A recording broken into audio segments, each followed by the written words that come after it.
You're listening to the Neighborhood Bulldog, where the porch light's always on and the maroon runs deep. I'm Scott Neighbors, and this is your home for real Mississippi State sports talk. Around here, we don't chase headlines. We break down the wins, the losses, the culture, and what it really means to be a Bulldog. If it matters in Starkville, it matters here. So pull up a chair, grab a drink, and welcome to the neighborhood. Hail State. Welcome into another episode of the Neighborhood Bulldog, where we are here on a Monday night after a pretty awesome weekend by the baseball team, sweeping the Ole Miss Rebels in Oxford in absolute dominating fashion.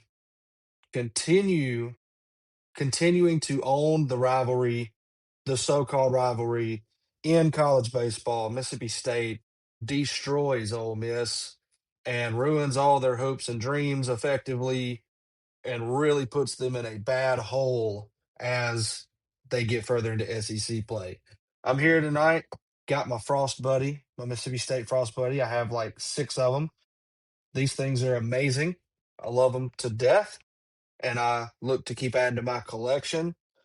Um, this is going to be an all baseball show because it is not every day that you get to relish in just the absolute dominance against your rival. And that is what Mississippi State baseball has done, is doing, and will continue to do to the Ole Miss baseball Rebels. Won all 3 games, sweeping the series. Let's get into how that happened. Friday night, you knew it was going to be a tough task going up against Hunter Elliott, who is still one of the best pitchers in college baseball. His name is going to be on the wall at Ole Miss one day, as it should be. His name is up there with the absolute greats. He is chasing the strikeout record at Ole Miss, which I believe is currently held by Drew Pomeranz. So you knew your work was going to be cut out for you. I said last week that I didn't know any pitching staff that could hold Mississippi State's lineup down. And I really should have tailored that to say, I don't know any pitcher that can hold the lineup down for an entire 9 inning ball game, because that is what's happening in these games that Mississippi State is getting behind in. They are coming back and either winning the game or losing by just a run. So the losses we have been pretty close, except for that one game at Arkansas, which now, looking at Arkansas's weekend, you feel like we let that series get away from us. If we were playing that series today, I would feel really confident about that. But Friday night, you go in, you're facing Hunter Elliott, and you've got Charlie Foster on the mound replacing Ryan McPherson, who is out with an injury currently. And I think all State fans, like we said last week, just going to kind of hold our breath and hope for the best, because Charlie Foster had started the season as the Sunday starter, and due to poor performance and lack of control, ended up getting bumped out of that Sunday spot by Duke Stone, who has held that spot since. Foster has gotten in a few games and pitched some midweeks since then and had not really shown that he figured it out. So against a pitcher like Hunter Elliott, you really were hoping that this would be the game Foster turned it around. And let me tell you, he absolutely did. That game was a pitcher's duel from the get-go. He was matching Hunter Elliott step for step. Um, really had a great start with a 4-pitch first inning. And I think by the 4th or 5th inning, Hunter Elliott was pushing 60 or 70 pitches, and Foster was still a good bit below him. And so I think that was the game plan. Hope to get Elliott's pitch count up, get him out of the game. Ultimately, we didn't have to get him out of the game. We ran him out of the game. So, but just a great performance from Charlie Foster when you absolutely had to have it. If he went out and did what he had been doing and walked a few too many people, got pulled in the 2nd or 3rd inning, I don't think Mississippi State wins this game. So you had to have it, and Foster buckled down, got his mind right, and he was throwing ground balls, line drives. Now, both teams were actually hitting the ball pretty well. You had like 6 or 7 contacts from both teams that were barrels over 100 miles an hour that just got hit straight to people. And so we're going into the fourth inning, and neither team has a base hit yet until Judd Utermark for Ole Miss, probably the best hitter in their lineup, another career legacy guy for Ole Miss. He comes up and takes a ball right opposite right center field and against the wind hits a solo home run to give Ole Miss the 1-0 lead. And you have to be a very strong human to get the ball out in the conditions that he hit that out in. Foster just left it up and he barreled it, man. Hit it hard, laser, and that gave them the 1-0 lead. And again, that was the first hit of the ball game. So up to that point, felt really, really good. Thought it would be a low scoring game, but that gave Ole Miss the 1-0 lead in the fourth inning. And then in the sixth inning, Mississippi State just playing station to station baseball. Some timely doubles in that inning. We end up taking a 3-1 lead. But then in the seventh inning, Ben Davis, who was the preseason candidate for Stopper of the Year by D1 Baseball, he comes in the game, and we're thinking, okay, shut it down. We've got a 3-1 lead. Hold that lead. Get us to the ninth, and then maybe Bauer or Miller or Pitzer comes in and closes it out. Well, that is not what happened. Ben Davis did not have it whatsoever on Friday night. Walks the first 2 batters that he faces in that seventh inning. And then Austin Foley comes up, and such is the story for Ole Miss baseball this season. If you keep them hitting solo home runs, you can win the game. The way they win ball games is by having errors or walks put people on and then hitting a 2 or 3 run home run. Well, that's exactly what happened. Ben Davis walks the first 2 batters he faces, and then Austin Foley hits a skyscraper that, I mean, it had to have hit the back of the fence as it came down for a 3-run home run just inside the left field foul pole to give Ole Miss the 4-3 lead at that point in the seventh inning. And when you're on the road against a ranked opponent and you have that happen, all the momentum is with the home team on that.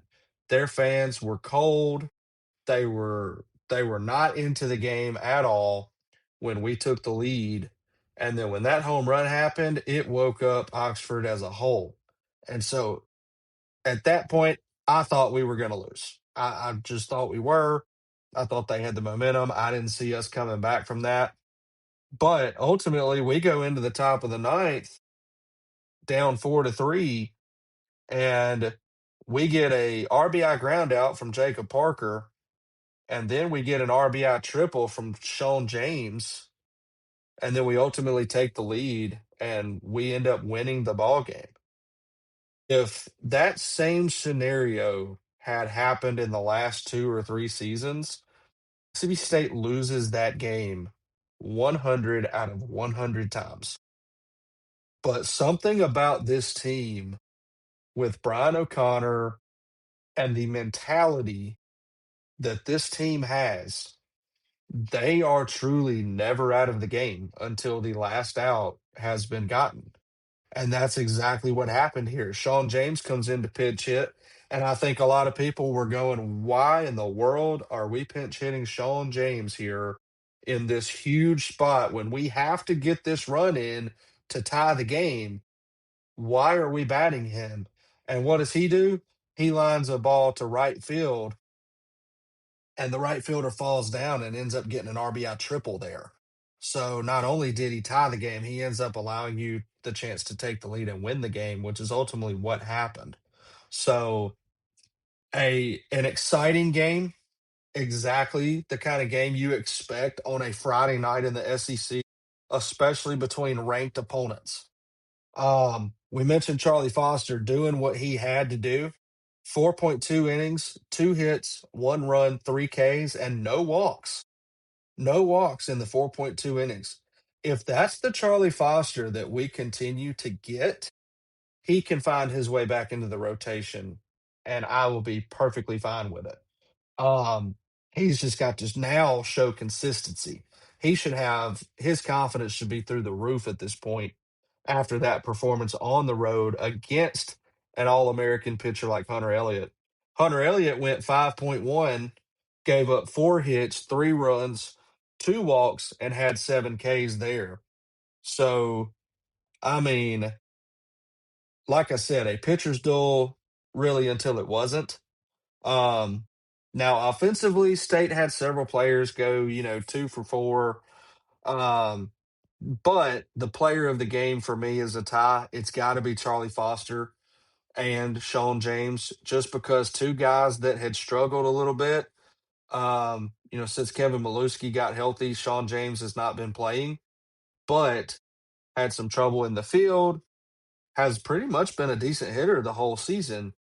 But don't know where his mindset is after Maluski effectively takes his spot at catcher. And then coming up in the spot that he came up in, I mean, that's nerve wracking. And he just had a professional at bat, poked the ball the other way, and got the job done when you absolutely had to have it.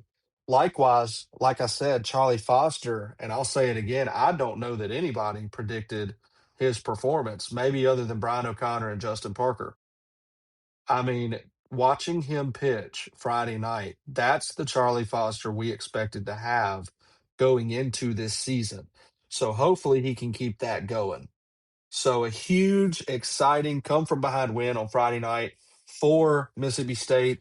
And if you're an Ole Miss fan, you had to feel like that was your best chance to get a win in the whole weekend. If you couldn't win after having a late lead with Hunter Elliott on the mound, it's going to be tough the rest of the way, and it was. Saturday, Mississippi State gets the win 6-1. A very similar offensive game that we've seen from Mississippi State throughout the season so far.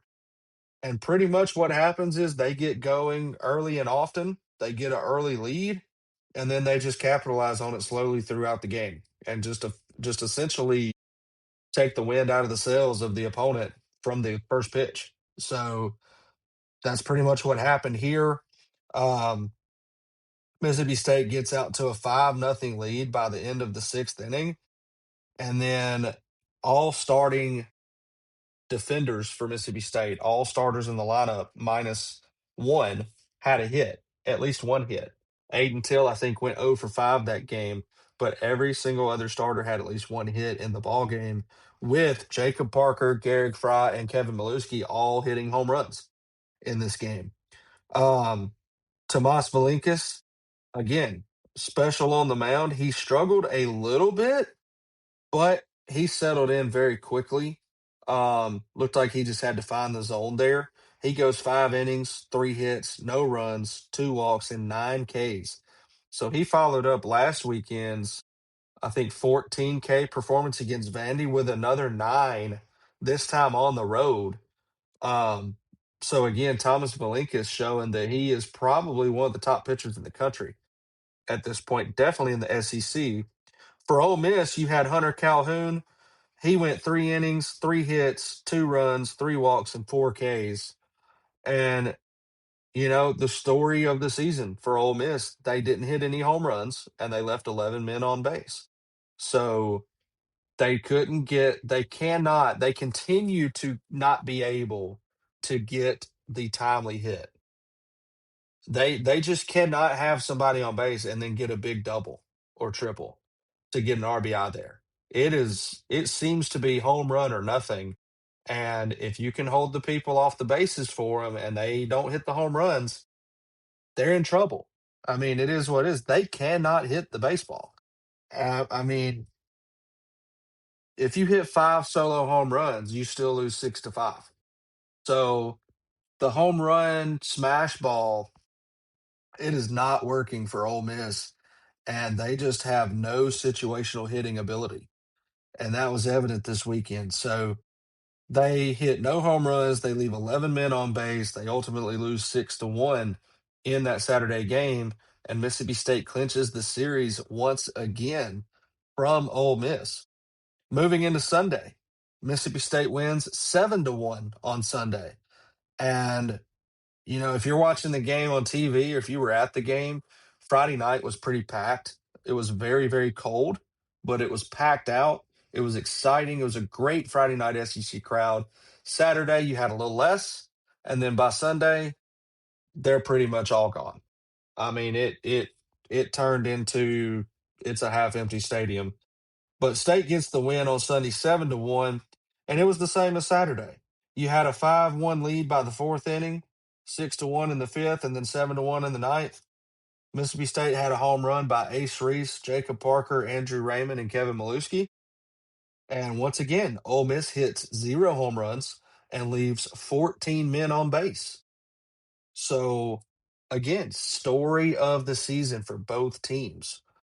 Luke Stone on Sunday, 5.2 innings pitched, 4 hits, 1 run, 7 walks, and then 8 Ks. You had 7 walks and only put up 1 run. If that tells you how poor Ole Miss's offense is. Cade Townsend on the mound had 4 innings, 5 hits, 5 runs, no walks, but 8 Ks there on that uh, start for Sunday there. So just a absolutely dominating weekend for the Mississippi State Bulldogs in every shape imaginable, every way imaginable. There is not a aspect of this weekend that Mississippi State did not absolutely put their foot on the throat of Ole Miss and say, stay down. And getting into some numbers here, it's tough to be an Ole Miss fan when it comes to baseball season. So, by the numbers, Mississippi State is 29-10. 29-10 versus Ole Miss since 2016. 29-10. Mississippi State, with the series win this weekend, clinched their 9th series win out of 10 tries. Out of the last 10 series in the regular season, Mississippi State has won 9 of them. Okay. Mike Bianco is now 43-57 in his career versus Mississippi State. But here's the thing that I saw an Ole Miss reporter say. It's not the coaches. It doesn't matter who the coach is. Mississippi State dominates this rivalry, all except for one. Von Polk has an 85-49 record versus the Ole Miss Rebels. Andy Canizero, 4-0 record. Gary Henderson, 3-1 record. Chris Lemonis, 16-8. And now Brian O'Connor with a 3-0 record against Ole Miss in their careers. The only coach that had a losing record versus Ole Miss was John Cohen when he came in and took over for the second stint that we had Ron Polk when at that point recruiting is changing, money's changing, and the baseball program was in the gutter. John Cohen had an 11-17 record versus Ole Miss. Then John Cohen kind of pulls us out of the gutter and has the championship appearance in 13, and then Ole Miss went a really long way in I guess 13, 14, or 15, one of them, and had a really good season there. But John Cohen, I mean, think about this. Ron Polk was the head coach back in the 70s. So one coach out of 1, 2, 3, 4, 5, 6, 7, one coach out of 7 had a losing record to Ole Miss. The rest have a dominating career winning percentage versus the Ole Miss Rebels in baseball. So it's not just who the coach is, it's the program. There is something happening, something about the Ole Miss baseball program that they can't beat Mississippi State. And that's not me as a homer saying that Ole Miss can't beat Mississippi State. We've lost to Mississippi State. I mean, we've lost to Ole Miss. We've had some great games against Ole Miss. I was in the stands. I think it was Doug Nikhazy at Duty Noble Field when they run ruled us on our field. So I have seen Ole Miss beat us, but the numbers tell the story. The reason I love numbers is numbers don't care about how you feel. Numbers tell the truth. And there's the truth. It doesn't matter who the coach is. Those are the numbers. 29-10 since 26. Ole Miss has lost. Okay. Ole Miss has lost. I'll say it another way. They have lost 29 of the last 38 games versus Mississippi State on the baseball field. That is not a rivalry. We love to hear about LSU's our real rival. That's what all the Ole Miss fans say. Well, we're going to have to find a new rival in baseball because it's not Ole Miss. And the numbers tell that story and make it abundantly clear. So here's the thing. I have been an advocate for Ole Miss baseball this season. I have been beating the drum of Ole Miss having a extremely tough schedule and still having the overall record that they've had up to this point. I have been the one saying that there is no way Ole Miss should be ranked number 18th in the country. You have to rank them higher. You have to rank them higher.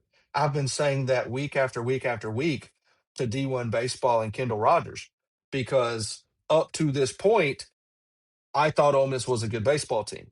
They have played a very tough schedule. I will admit, their schedule's probably been a little tougher than ours up to this point, and they've done very well. But after this weekend, I can't say that anymore. They don't have an offense. They have two good pitchers, and that's it. So I know there are a lot of Ole Miss fans calling for Mike Bianco's job.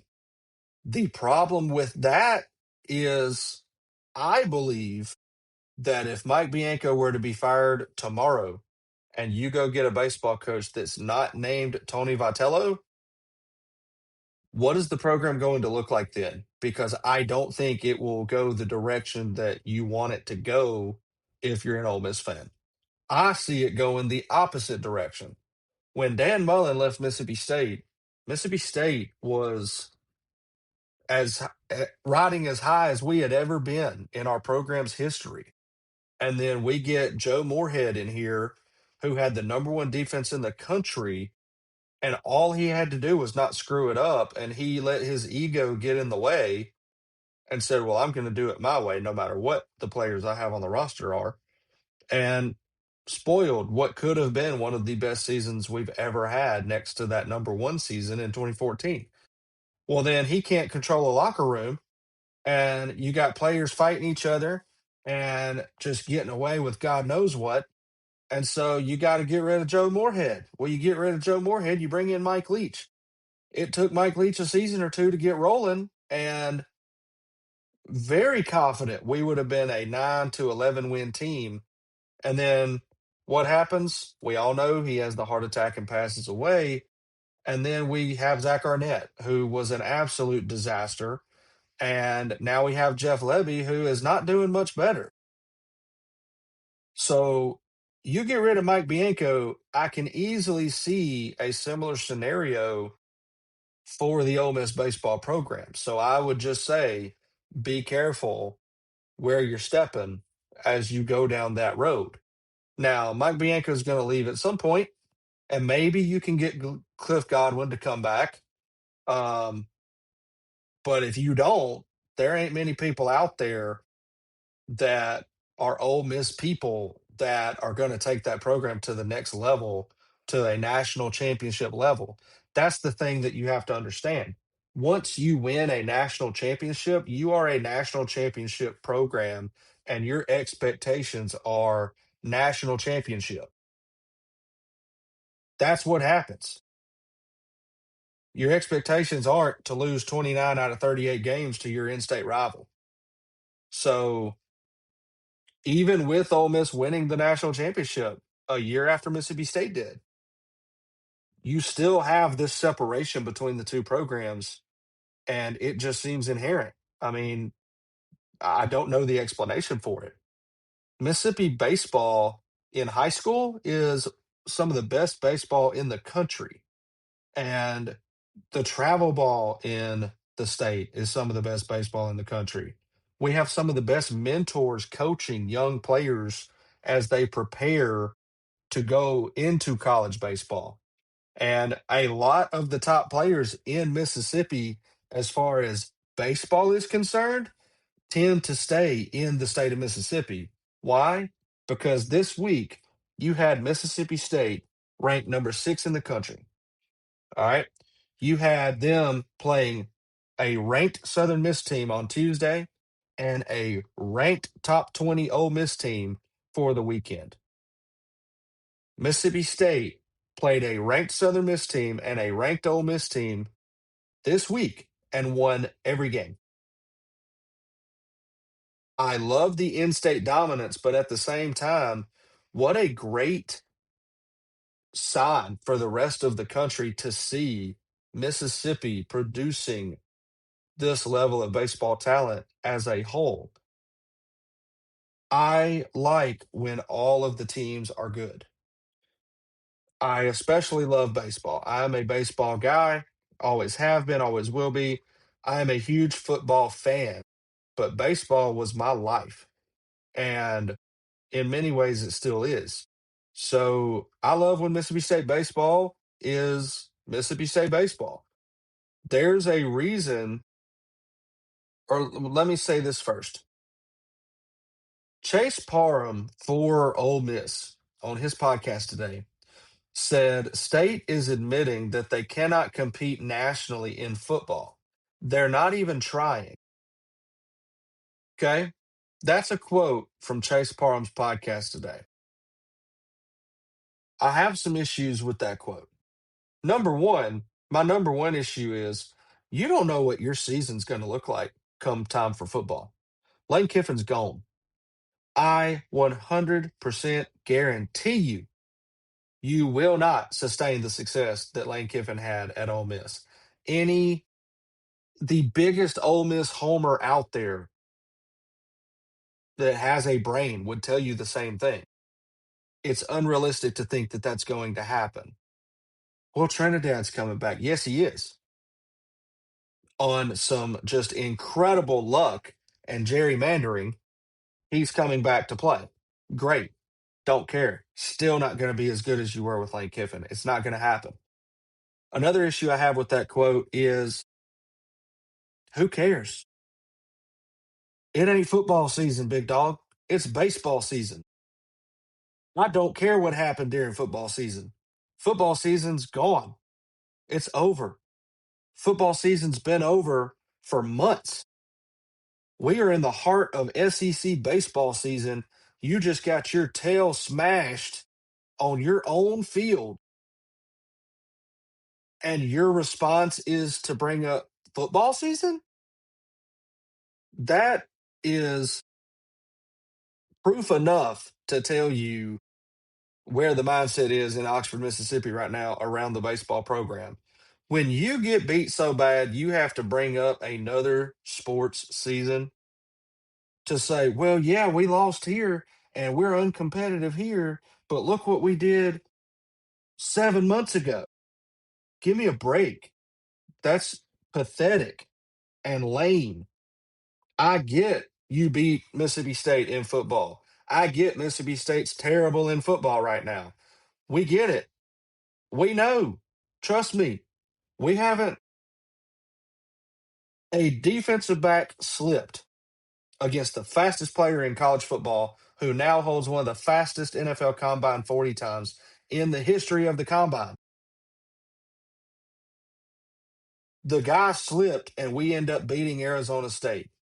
That is the best moment we have had in the last 6 or 7 or 8 years of Mississippi State football. We go to games hoping that we win, but really deep down knowing we probably won't. That's where we're at. We know we're not a good football program right now. Okay. We're trying to be, and we are trying. But here's the thing: Kentucky basketball, Duke basketball, nobody's flaming them for not winning championships in football and baseball. Because when you say the name Duke, you think basketball. When you say the name Kentucky, you think basketball. Okay. At one time, Texas was a baseball school, then they were a football school. Different schools have the niche that they are good at, naturally good at.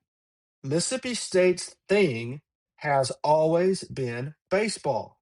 Always. We've always had the notoriety, always had the national attention, always have had the best stadium in the sport since Ron Polk built SEC baseball into what it has become today. There's nothing wrong with that. I'm tired of people trying to say, oh, well, we should be a football school. We should be this. We should be that. How about you dive into what you're good at already and get better at it and dominate the sport?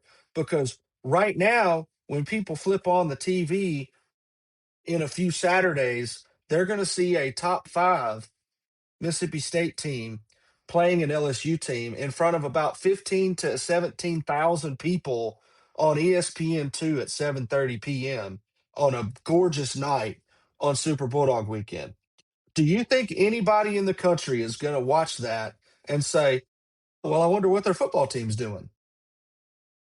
If they do, they're going to see that our football team's not very good. And they're going to say, well, yeah, but they have baseball. Look how good they are in baseball. There's nothing wrong with that. Stop trying to make that a thing. You don't have to be a championship program in every single sport you have.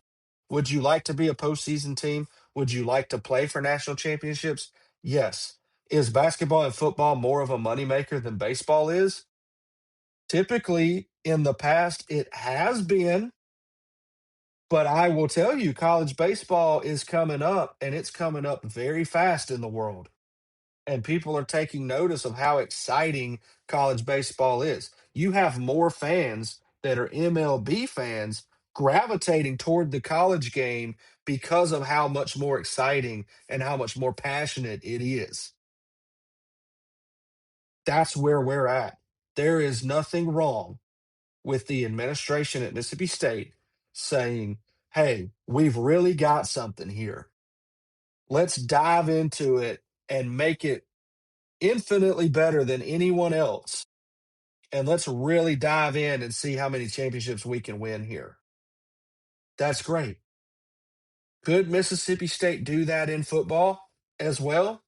They absolutely could. But I'm not going to sit here and whine about the state of our football program when it's baseball season and we're dominating.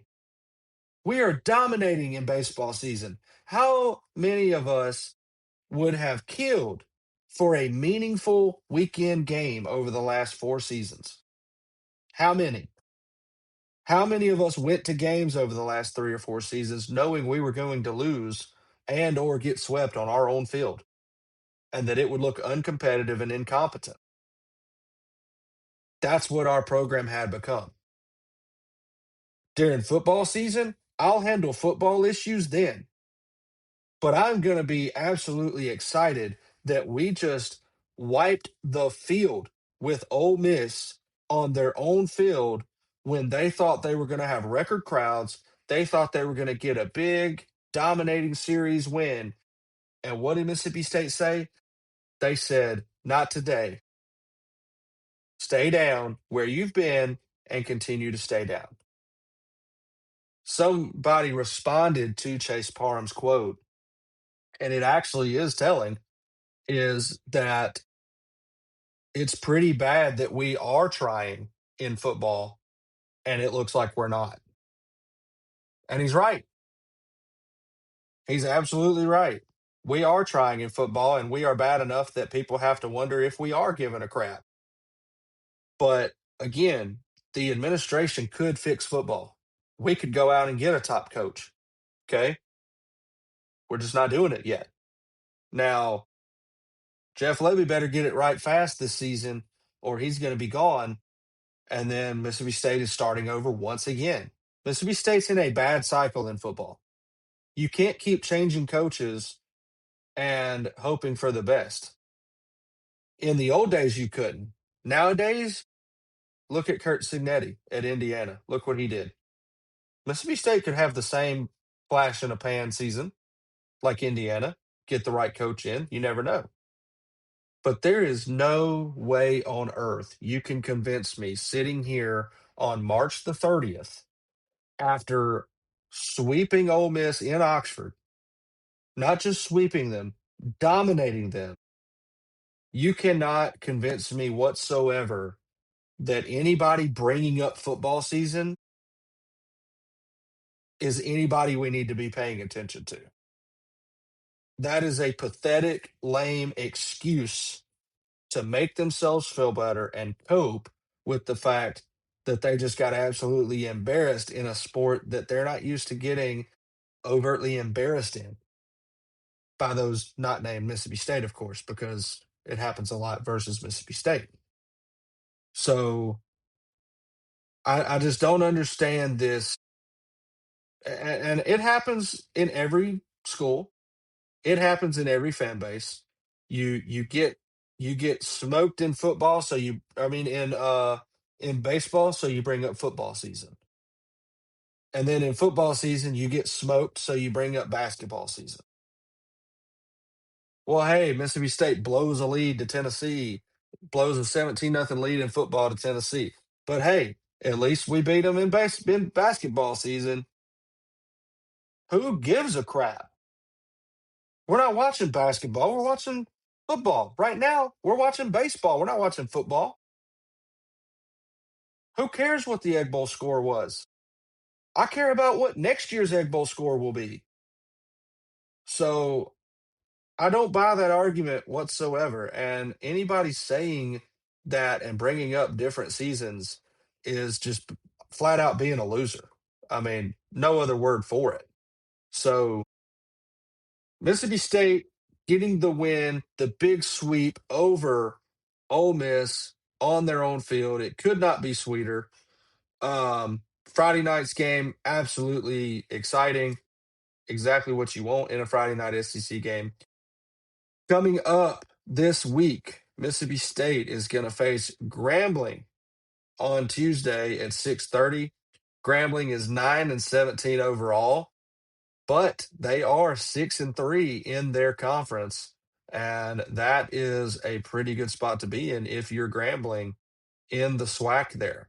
So they have had wins over Alabama State winning the series, and they actually sweep Alabama A&M, and then they get one win out there at Texas Southern University this past weekend. So pretty good conference season so far lining up for Grambling. We need to be ready. We need to be ready to play. You never know a team like that coming in with nothing to lose. Um, Ultimately, what should happen, Mississippi State should treat that about like the Jackson State game. That game should not go 9 innings at all. Um, but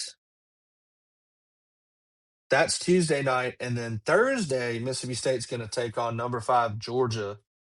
The Georgia Bulldogs coming in for a Thursday, Friday, Saturday series due to Easter being on Sunday. And of course, the Georgia Bulldogs are led by Wes Johnson and former Mississippi State Bulldog Will Coggin and Mr. Nick Amorati, my former roommate, my friend. Um, really good success from the two of them at Kentucky, and they are now with the Georgia Bulldogs, and you see what they're doing there. So can't wait to see Coach Ammo back at Duty Noble this weekend. However, I hope they leave with 3 losses there. Right now, Mississippi State is in the midst of one of the longest winning streaks at Duty Noble Field, and I really hope they can keep it going. We've got a home series versus Georgia, then a home series versus Tennessee. And let me tell you something. Looking around the country this weekend, I was locked in to Vanderbilt versus Tennessee all weekend long. What an incredible sign, if you will, that college baseball is growing.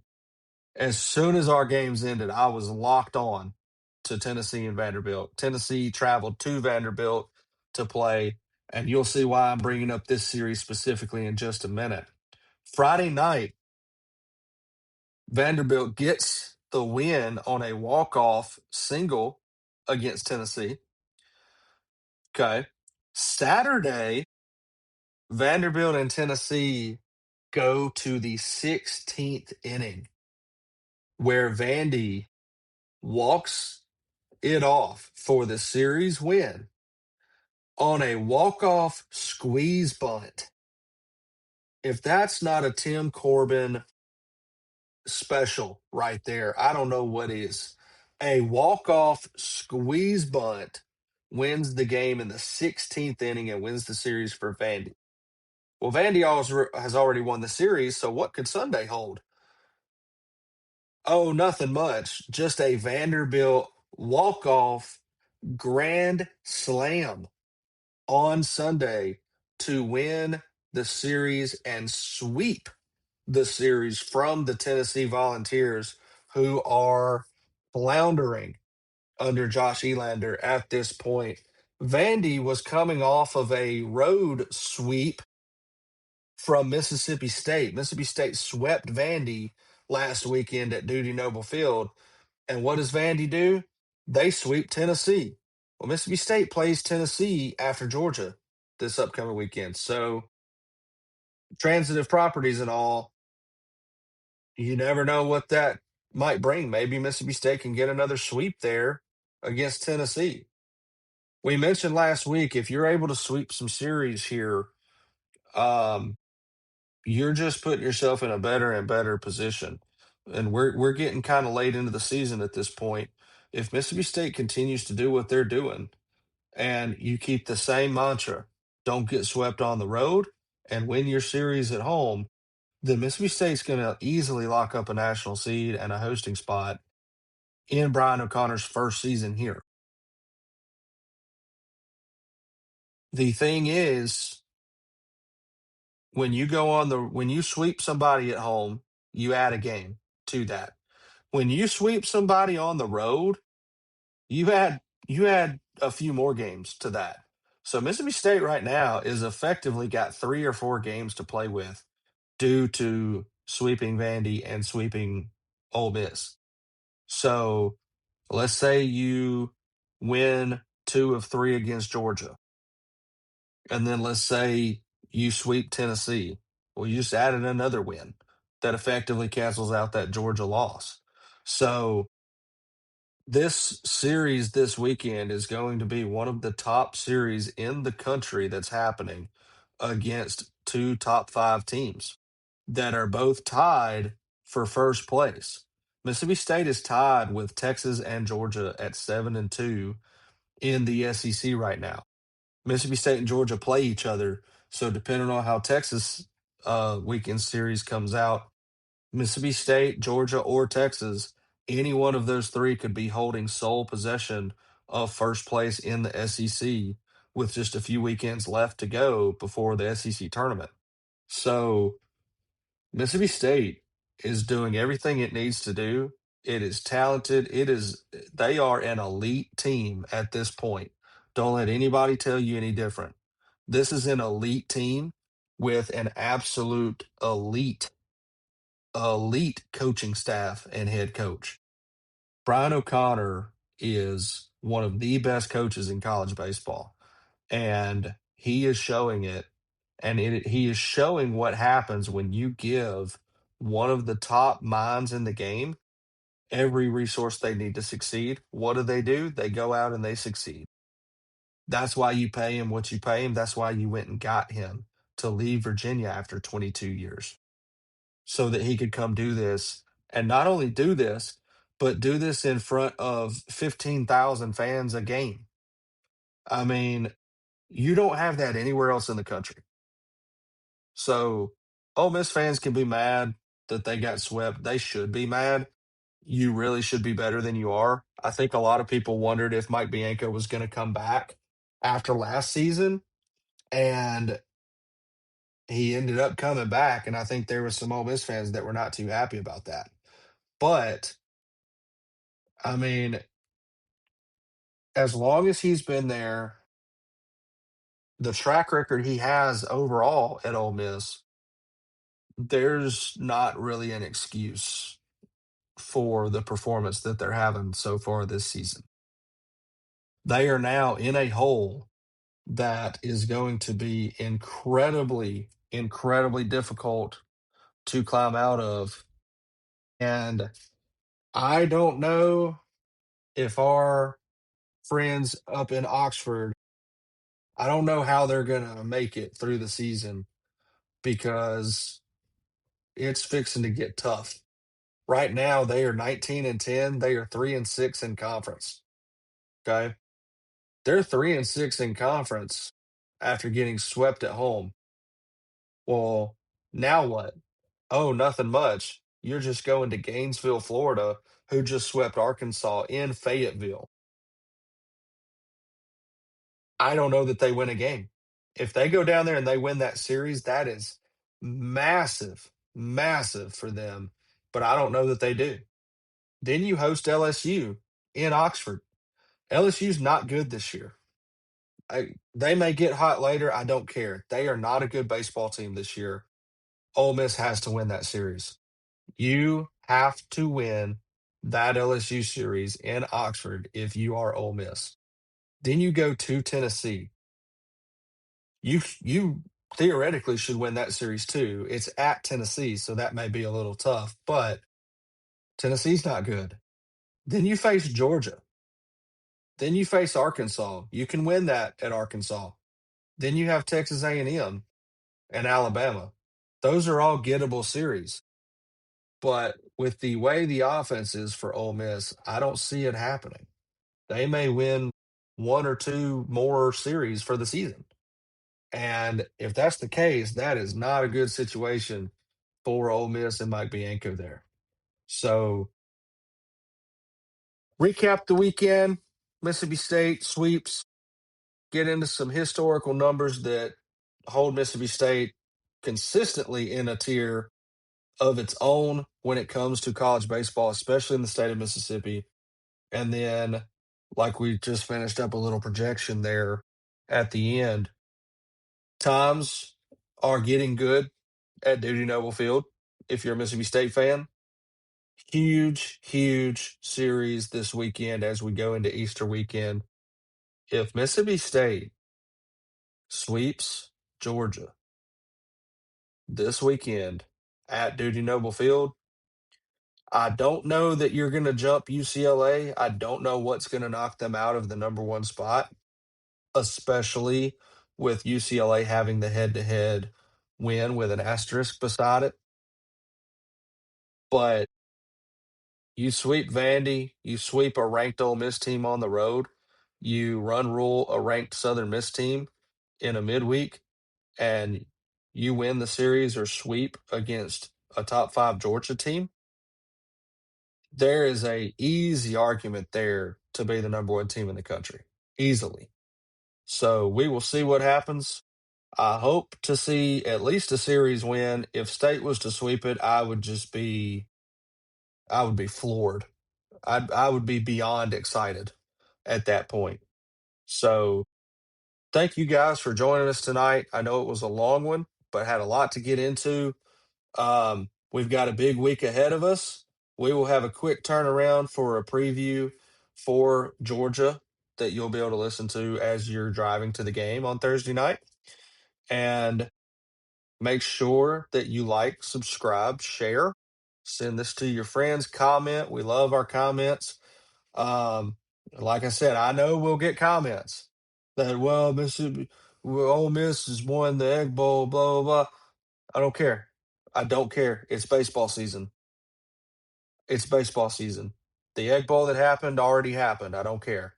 I care about baseball season, and I care about what next year's Egg Bowl looks like. So I will cross that bridge when it gets there. So if you're going to comment that, just understand I don't care. So, Hell State, thank you for joining the neighborhood tonight. Like and subscribe and share and interact with us. And Dogs continue winning again. Have a good one.